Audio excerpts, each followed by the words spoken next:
এখন আমি যে আলোচনাগুলো করব সেই আগের মুখস্থ বিষয়টা আরও ক্লিয়ার হয়ে যাবে, আরও ইজি হয়ে যাবে। চলো আমরা প্রত্যেকটা সূত্র নিয়ে একটু আলোচনা করি যে কেন এটা হলো। আমার প্রথম সূত্রটা ছিল a plus a naught, a plus a naught equal to 1। কেন হলো a plus a naught equal to 1 সেটা একটু দেখি। আমরা যদি লেফট হ্যান্ড সাইড নিয়ে আসি যে এ প্লাস এ নট এটা ইকুয়াল টু কীভাবে 1 হয়। যদি এর মানটা 1 হয়, ওই যে আমি আলোচনার শুরুতেই কিন্তু গত ক্লাসের আলোচনার শুরুতেই বলেছিলাম যে জর্জ বুল যখন সত্যকে 1 আর মিথ্যাকে 0 অথবা সত্যকে 0 মিথ্যাকে 1 ধরলো, অর্থাৎ সত্যর মান 1 হতে পারে, 1ও ধরা যেতে পারে, 0 ধরা যেতে পারে। এখন যেটা খুশি সেটা ধরতে পারো, যেটা যেভাবে ধরবা সেভাবেই কাজ করবে। তবে সত্যকে যদি 1 ধরো তাহলে মিথ্যাকে অবশ্যই 0 ধরতে হবে, অথবা সত্যকে যদি 0 ধরো তাহলে মিথ্যাকে 1 ধরতে হবে। এই যে এখানে একে যদি সত্য ধরো তাহলে এ নট হবে মিথ্যা, আর এ সত্যর মান যদি 1 ধরো তাহলে মিথ্যার মান হবে 0, উল্টাটা হবে। আমি যে কথাটা বললাম যে বুলিয়ান জর্জ বুল সত্য আর মিথ্যা এই দুইটা তথ্যের উপর ভিত্তি করে তার অ্যালজেব্রাটা তৈরি করেছে। হ্যাঁ, এখন সত্যর মান 1ও হতে পারে, 0ও হতে পারে। কথাটা একটু খেয়াল করো মনোযোগ সহকারে যে সত্যর মান 0ও হতে পারে, 1ও হতে পারে। এখন সত্যকে যদি তুমি 1 ধরো তাহলে মিথ্যা হবে 0, আর সত্যকে যদি 0 ধরো তাহলে মিথ্যা হবে 1। তার মানে একে বলতেছি আমি একটা চলক, এটা আবার এখন সত্য না মিথ্যা সেটা আগে ধরে নিতে হবে। এ যদি সত্য হয় তাহলে এ নট হবে মিথ্যা, আর একে যদি তুমি মিথ্যা বলো তাহলে এ নট হবে সত্য। এখন তুমি যেভাবে খুশি সেভাবে কল্পনা করতে পারো। আর যেহেতু একে সত্য মিথ্যা যে কোনো একটা ধরে নেওয়া যাচ্ছে, এই জন্য একে বলছি আমরা চলক। আবার এর মান 0 ধরা যেতে পারে, 1ও ধরা যেতে পারে। তা আমরা যে কোনো একটা ধরলেই প্রমাণ করা যাবে। এখন এর মান যদি 1 ধরি তাহলে এ নটের মান হবে 0। যেহেতু এ সত্য তাহলে এ নট হবে মিথ্যা, উল্টাটা। তাহলে এর মানটা উল্টা হবে, অর্থাৎ এর মান যদি তুমি 1 ধরো তাহলে এ নটের মানটা হবে 0, অটোমেটিক্যালি হবে। আর এর মান যদি তুমি 0 ধরো তাহলে এ নটের মান কিন্তু হবে 1। তাহলে আমরা মানগুলো একটু যদি বসায় দেই যে এর মান 1 ধরলাম, যেহেতু এখানে এর মান 1 ধরেছি তাহলে এ নটের মান 0 হবে আলটিমেটলি। 0 আর 1 যোগ করলে 1। বুঝতে পারছো? আমরা কিন্তু left hand side equal to right hand side প্রমাণ করে ফেললাম। এবার এ প্লাস এ ইকুয়াল টু এ, এটা কেন, এটা কিভাবে প্রমাণ করা যেতে পারে। আমরা ধরি যদি এর মান 1 হয় তাহলে এ নটের মান তো আলটিমেটলি এমনি 0। যেহেতু এখানে এ নট নেই তাহলে আমার এই মানটা দরকার হচ্ছে না, তারপরও দেখাই দিচ্ছি। এর মান 1 ধরলাম, তাহলে মানগুলো বসাই দিই এখানে 1 প্লাস 1। এখন 1 প্লাস 1 ইকুয়াল টু কিন্তু এখানে 1 হয়, কারণ বুলিয়ান অ্যালজেব্রার স্বতঃসিদ্ধ অনুসারে, অর্থাৎ বুলিয়ান অ্যালজেব্রা যোগটা কীভাবে করতে হবে। যেহেতু বুলিয়ান অ্যালজেব্রার মোট 3টা কাজ করা হয়, যোগ, গুণন আর পূরক। যোগ আর গুণনটা কীভাবে করতে হবে জর্জ বুল সেটা বলে দিয়ে গিয়েছে যে যোগটা হবে এরকম যে 1 plus 1 equal to 1, 1 plus 1 plus 1 equal to 1। তুমি 1000টা 1 যোগ করো তাহলেও তার যোগফল 1। এটাকে বলা হয় জর্জ বুলের যোগের স্বতঃসিদ্ধ বা যোগের নীতি। ঠিক আছে, তো সেই নীতি অনুসারে 1 প্লাস 1 ইকুয়াল টু 1 হয়। এটাও যুক্তি আছে কিন্তু, ওই যে সত্য যোগ সত্য ইকুয়াল টু সত্য, একটা সত্য, ওইখান থেকে মূলত জর্জ বুল এটা বলেছে যে 1 প্লাস 1 ইকুয়াল টু 1, বা তুমি 1 plus 1 plus 1 plus 1 equal to 1।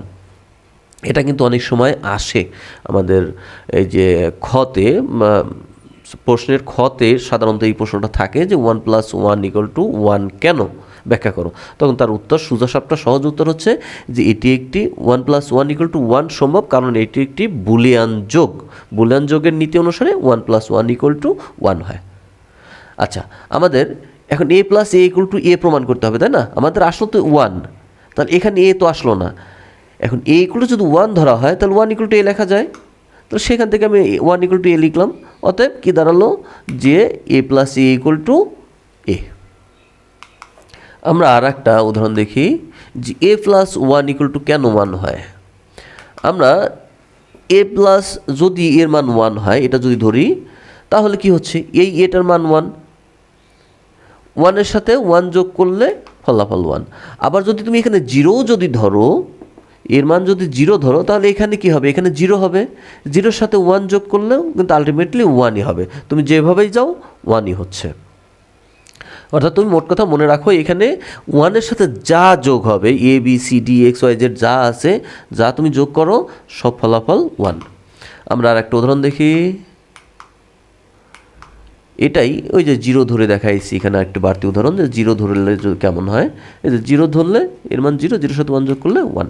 আমরা আর একটা উদাহরণ দেখি যে এ গুণন এ নট ইকুয়াল টু কেন 0। এটা একটু দেখি আমরা। যদি এর মান 1 ধরি তাহলে এ নটের মান কি হচ্ছে 0, উল্টাটা হবে অলওয়েজ।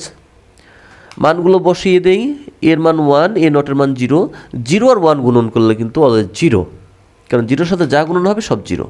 অতএব এ গুণন এ নট ইকুয়াল টু 0। ঠিক আছে, এবার বিভাজন উপপাদ্য এটা প্রমাণ করি কীভাবে, উল্টা দিক থেকে একটু প্রমাণ করি। এই দিক থেকে এদিকে না গিয়ে এদিক থেকে রাইট হ্যান্ড সাইড থেকে আসি। এইখানে বুলিয়ান অ্যালজেব্রা, এটা কিন্তু আমরা এখন আলটিমেটলি একটা সরলীকরণে যাচ্ছি। বুলিয়ান অ্যালজেব্রা সরলীকরণ শেখার একটা স্টেপ কিন্তু এটা। বুলিয়ান অ্যালজেব্রা সরল করার সহজ একটা কৌশল, সহজে মনে রাখবা যে কীভাবে কোন স্টেপ ফলো করলে তোমার সূত্র এই যে বুলিয়ান অ্যালজেব্রার বিভিন্ন অঙ্ক মুখস্থ না করে নিজে থেকে যেমন খুশি তেমন করে বুলিয়ান অ্যালজেব্রা তুমি সরল করতে পারবে। আমাদের একটা সমীকরণও কোনো অঙ্ক মুখস্থ করার দরকার নাই, শুধু সূত্র কয়টা মুখস্থ করা দরকার। আর একটা রুলস বলে দিচ্ছি, সেই রুলসটা অনুসরণ করে আগাও, দেখবে আলটিমেটলি এমনি এমনি মিলে যাচ্ছে। রুলসটা হচ্ছে সূত্র, কমন, গুণন। যে কোনো রাশি সরল করার পূর্বেই 3টা স্টেপ ফলো করবা: সূত্র, কমন, গুণন। প্রথম কথা হচ্ছে সূত্র, যে আমি যে 8টা মৌলিক উপপাদ্য আর একটা বিভাজন উপপাদ্য আর ডি মর্গানের যে 2টা উপপাদ্য মুখস্থ করলাম, এই সূত্রগুলো রাশির মধ্যে অ্যাপ্লাই করা যায় কি না। অ্যাপ্লাই করা গেলে অ্যাপ্লাই করলাম। যদি দেখো যে না, আমি যে কটা সূত্র মুখস্থ করছি কোনো সূত্রে অ্যাপ্লাই করা যাচ্ছে না, সূত্র বাদ, তাহলে দ্বিতীয় চিন্তাটা কি হবে যে আমার কমন নেওয়া যায় কি না। কমন নেওয়া যায় কি না, আমি দেখলাম যে না, কমন নেওয়া যাচ্ছে না, তাহলে ওই স্টেপ বাদ। লাস্ট স্টেজটা কি, যে গুণন করা যায় কি না। এখন এই রাশির মধ্যে দেখো আমার যে সূত্রগুলো মুখস্থ করছি কোনোটাই অ্যাপ্লাই করা যায় না, কমনও নেওয়া যায় না, কিন্তু গুণন কিন্তু ঠিকই করা যায়। যদি গুণনটাও না করা যায় তাহলে অঙ্ক কিন্তু ওখানেই শেষ। কিন্তু আমার 3 নম্বর স্টেজ, গুণন কিন্তু ঠিকই করা যাচ্ছে, অর্থাৎ এই অংশের সাথে এই অংশটা কিন্তু গুণন করা যাচ্ছে। এই গুণনের নিয়ম তো তোমরা নিশ্চয়ই জানো, তারপর আমি একটু দেখাই দিচ্ছি কিভাবে গুণনটা হবে। এটা এই যে এইরকম ব্র্যাকেটের মধ্যে যদি থাকে, এই পাশেও প্লাস এই পাশেও প্লাস, কিন্তু ব্র্যাকেটের মধ্যে, তাহলে এই অংশটার সাথে কীভাবে গুণন হবে, এটা একবার এর সাথে গুণন হবে, এটা একবার সির সাথে গুণন হবে, তার পরবর্তীতে বিটা একবার এর সাথে গুণন হবে, বিটা একবার সির সাথে গুণন হবে। আর প্রত্যেকটা গুণনের পরপরই একটা করে যোগ, যেহেতু এই রাশিতে বিয়োগ আসার কোনো চান্স নাই, তুমি নিঃসন্দেহে খালি যোগ দিয়ে যাবা, গুণন আর যোগ, এখানে বিয়োগ আসার কোনো চান্সই নাই, কারণ এখানে কোনো বিয়োগ ব্যবহার করাই হয় না। অতএব এ গুণন এ, এই যে এ গুণন এ এক যোগ, এ গুণন সি, এই যে এ গুণন সি করলাম যোগ, বি দিয়ে একে গুণন করলাম, বি গুণন এ, এই যেখানে ডট দাও গুণন, না দিলেও গুণন, এখানে ডট থাকলেও গুণন, না থাকলেও গুণন। এখানে কিন্তু গুণনের জন্য কিন্তু কোনো ক্রস চিহ্ন ব্যবহার করা হয় না, ডট ব্যবহার করা হয়। ডট দিলেও গুণন, না দিলেও গুণন। তারপরে যোগ, বি গুণন সি, এর বি গুণন সি, অর্থাৎ গুণন যোগ, এই ব্যাপার, এই ইজি, এইটুকুই, এখানে আর কিছু নাই। এখন এই রাশিটা আবার আমার ওই 3টা স্টেজে চিন্তা করতে হবে, সূত্র, কমন, গুণন। সূত্র পড়লো কি না, সূত্র কিন্তু এখানে আলটিমেটলি পড়ে গেছে একটা জায়গায়। দেখো একটু সূক্ষ্ম করে চিন্তা করবে, দেখবে যে সূত্র অথবা কমন আছে অথবা গুণনের অপশন আছে। হ্যাঁ, এই জন্য একটু, আর এই রাশি তোমাকে বলে দিবে যে তুমি কিন্তু এই জায়গায় এই কাজটা করো। সেই ক্ষেত্রে রাশি কখন তোমাকে বলবে যে আমার এই কাজটা করা দরকার, রাশি তখন তোমাকে বলবে যখন তোমার সূত্রগুলো চোখের উপর ভাসতে থাকবে, যখন তোমার নখদর্পণে থাকবে সূত্রগুলা, তখন রাশি তোমাকে বলে দিবে যে ভাই তুমি এই কাজটা করো এখন। সেই জন্য তো তোমাকে সূত্রটা ভালো করে মুখস্থ করতে হবে। মিনিমাম ওই সূত্রগুলো 10 বার খাতায় না দেখে লিখবা, তাহলে তুমি তোমার কাছে বুলিয়ান অ্যালজেব্রা একদম ডাল ভাত হয়ে যাবে। দেখো এই যে রাশিটা তোমার দিকে তাকায় আছে, এ গুণন এ, ওই যে আমরা একটা মৌলিক উপপাদ্য পড়ছি না, এ গুণন এ ইকুয়াল টু এ, সেইখান থেকে এ গুণন এ ইকুয়াল টু এ হয়। আমি শুধু এইটুকুই গুণন করছি, বাকি এইটুকু কোনো সূত্রই অ্যাপ্লাই হয় না, যা আছে তাই আমি হুবহু লিখলাম। লেখার পরে এখন এই রাশিটা নিয়ে আমি আবার একটু চিন্তা করব। সূত্র কমন গুণন। এখন এখানে কোন সূত্র পড়ে না? সূত্র পড়ে না। কমনের চিন্তা করি। কমন কিন্তু এখানে নেওয়া যাচ্ছে। দেখো এই যে এই তিনটার মধ্য থেকে এ কমন আছে, এই তিনটা অংশের মধ্য থেকে এ কমন আছে। ওকে, আমি আগে কমন নিয়ে নেই। কমন যেহেতু নেওয়া যায় আগে নিয়ে নেই, নেওয়ার পরে কী হয় তারপর দেখি। এটা কমন নিলাম এই তিনটার মধ্য থেকে। এখন এই কমন নেওয়ার ফলে কী হচ্ছে, এই যে এইখান থেকে যখন এটাকে নিয়ে নিয়েছি তখন এখানে কিছু না থাকলে 1 থাকে। আমরা তো এটা আগে থেকেই জানি, ওই যে 9, 10-এ কিন্তু আমরা অলরেডি এটা পড়ছি যে কিছু না থাকলে 1 থাকে। তারপরে এখান থেকে এটা নিয়ে নিলে কী থাকলো সি, এখান থেকে এ নিয়ে নেওয়ার পরে কী থাকলো বি, আর এদিক যেমন আছে তেমনই রেখে দিলাম। এখন দেখো এই রাশিকে আমি আবার ওই তিনটা স্টেজে চিন্তা করো। সূত্র কমন গুণন। সূত্র কি? এই দেখো তোমার দিকে রাশি তাকায় আছে এই ব্র্যাকেটের মধ্যে, যে ওই যে আমি বলছিলাম না a+1 = 1, অর্থাৎ 1-এর সাথে যা যোগ হবে সব 1। তাহলে এই 1-এর সাথে এই যে এই দুইটা যোগ হয়েছে না, সি আর বি তো যোগ হয়েছে। তাহলে 1-এর সাথে যা যোগ হবে সব 1। 1 হচ্ছে পারমাণবিক বোমা। তাহলে এর সাথে এটা যোগ হলে কি হবে, এই যে এই পুরোটুক মিলে 1 হয়ে গেল। ঠিক আছে, আর এটা যেমন আছে তেমনই বসায় রাখলাম, আর এটার সাথে এই 1টা গুণন, এই অংশটুক মিলে হচ্ছে 1, এই 1টা এর সাথে গুণন, এই জন্য এর সাথে 1টা গুণন হলো।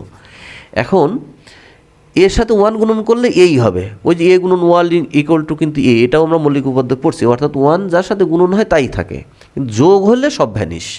1-এর সাথে যোগ হলে ভ্যানিশ, বাট 1-এর সাথে গুণন হলে যা আছে তাই থাকবে। তাহলে পরবর্তীতে রাশিতে কী হবে, এই যে আমাদের এই সূত্র অনুসারে পরবর্তী রাশিতে কী হবে, এ 1-এর সাথে গুণন হয়ে এ আসলো। ঠিক আছে, থাকলো কি এ, আর এটা যেমন আছে তেমন থাকলো a+bc। এই যে আমাদের a+bc সমীকরণটা চলে আসলো। ঠিক আছে, সরি এটা হবে লেফট হ্যান্ড সাইড, আর এই যে লেখা হয়ে গেছে এই লেফট হ্যান্ড সাইড হবে। ঠিক আছে, এই হচ্ছে আমাদের বিভাজন উপপাদ্য। আমাদের বিভাজন উপপাদ্যের পাশাপাশি আমরা আর একটা সূত্র যদি পারো মুখস্থ করো, না পারলে দরকার নাই, সেটা হচ্ছে সহায়ক উপপাদ্য। এটা মুখস্থ করলে ভালো, না পারলে না মুখস্থ করতে পারলে কোনো অসুবিধা নেই। দেখো সূত্রটা হচ্ছে a+a0b = a+b, a+a0b, অর্থাৎ এখানে যে চলকটা আছে সেই সেম চলকটার উপর এখানে বার থাকতে হবে। এখানে এ যদি থাকে তাহলে এখানে a0, এখানে যদি বি থাকে তাহলে এখানে b0, এখানে যদি সি থাকে তাহলে এখানে c0, এরকম থাকতে হবে। হ্যাঁ, তাহলেই এই এ ভারটা, এ বার বা a0টা ভ্যানিশ হয়ে যায়। দেখো এই যে এখানে ভ্যানিশ হয়ে গেছে, এ বির সামনে থেকে a0 ভ্যানিশ হয়ে গেছে। এখানে এটা থেকে গেলো, এটা যেখানে থেকে গেলো, আর এই বিটা থেকে গেলো, এটা ভ্যানিশ হয়ে গেছে। তো সেটাই আমরা একটু প্রমাণ করে দেখি যে কীভাবে ভ্যানিশ করা যায়। যে a+a0b, এটাকে যদি আমরা বিভাজন উপপাদ্যের কল্পনা করি, আমরা একটু আগে যে সূত্রটা দেখলাম সেই সূত্র অনুসারে যদি কল্পনা করি, হিসাব করি যে a+bc, তাহলে এটাকে ধরলাম এ, এটাকে ধরলাম বি, এটাকে ধরলাম সি। এখানে নট থাক ওটা আমার ব্যাপার না, ওটা আমার দেখার বিষয় না। এখানে নট থাকবে কি থাকবে না ওটা কোনো ফ্যাক্টই না, চলক হলেই হলো। হ্যাঁ, তাহলে এটাকে ধরলাম a0কে ধরলাম বি, আর এটা সি। তাহলে কি হবে, এটা বির সাথে যোগ হয় আর এটা সির সাথে যোগ হয়, এই যে। তাহলে সেই একই সূত্র অনুসারে কি হবে, এটা a0-এর সাথে যোগ হবে, এটা বির সাথে যোগ হবে, তাই না? এই যে এই সূত্র অনুসারে কিন্তু আমি এখানে বসিয়ে দিলাম। তারপরে এই যে আমরা একটা সূত্র মুখস্থ করেছিলাম মৌলিক উপাধ্যায়, যে a+a0 = 1, a+a0 = 1, তাহলে এটা সমান 1 হয়ে গেল। তাহলে 1 এর সাথে গুণন করলে যা আছে তাই হবে, অর্থাৎ a+b। ঠিক আছে, এই হচ্ছে, অর্থাৎ আলটিমেটলি এই যে এই এ বারটাই ভ্যানিশ হয়ে গেল এখান থেকে। এ হচ্ছে আমাদের সহায়ক উপপাদ্য। এটা অনেক সময় এই সহায়ক উপপাদ্যটা মূলত বিভাজন উপপাদ্যের হেল্প করে, বিভাজন উপপাদ্যের একটা রাশি কমাতে সাহায্য করে। অর্থাৎ তুমি যদি বিভাজন উপপাদ্য অ্যাপ্লাই করে 1 লাইন বেশি লিখতে হবে, আর সহায়ক উপপাদ্যটা যদি ব্যবহার করো এই টাইপের যদি হয় তাহলে সেক্ষেত্রে একটা লাইন কম লিখতে হয়। সেটা আমরা এই বুলিয়ান অ্যালজেব্রার বিভিন্ন সমীকরণ যখন সরল করব তখন সেটা দেখতে পারবো। ঠিক আছে,